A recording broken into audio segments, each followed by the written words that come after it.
काँग्रेसचे जिल्हाध्यक्ष आमदार सतेज पाटील आज सोमवारी जिल्हाधिकारी कार्यालयात आले होते। यावेळी त्यांनी पत्रकारांशी संवाद साधला।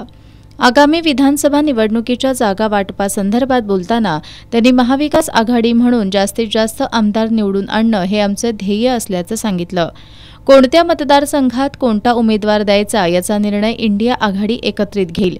एखाद्या पक्षाला एखादी जागा मिळाली तर तो इच्छुक त्या पक्षातून उभा राहील असं सांगत त्यांनी कोल्हापूर जिल्ह्यात विधानसभेच्या जागा वाटपावरून कोणतीही अडचण येणार नसल्याचं स्पष्ट केलंय।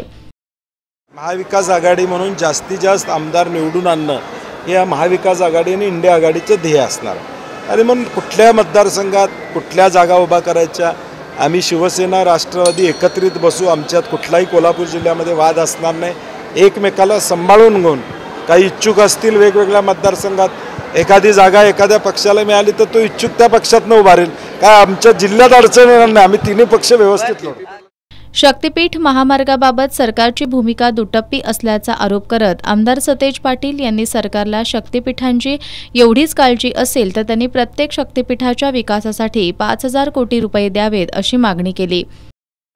दादा भुसे तिथं संपतात, शेतकऱ्याला विश्वासात घेतल्याशिवाय भूसंपादन करणार नाही याचा अर्थ रस्ता करण्याची भूमिका त्यांची त्या ठिकाणी।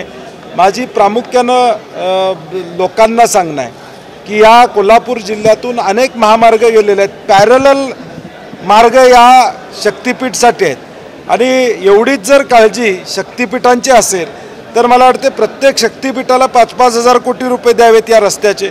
त्या शक्तीपीठाच्या भोवतीचा परिसर डेव्हलप करावा, म्हणजे तुळजापूर असेल, पंढरपूर असेल, अंबाबाई असेल, जी औंढा नागनाथ असेल, जी शक्तीपीठं जोडायचं असं म्हणते त्यापेक्षा तिथं येणाऱ्या भाविकांना, सामान्य भाविकांना चांगल्या सुविधा, राहायसाठी चांगल्या सुविधा, तिथं येणाऱ्या सामान्य माणसाला चांगलं तिथलं सगळ्या गोष्टी कशा करता येईल हा प्रयत्न करावा।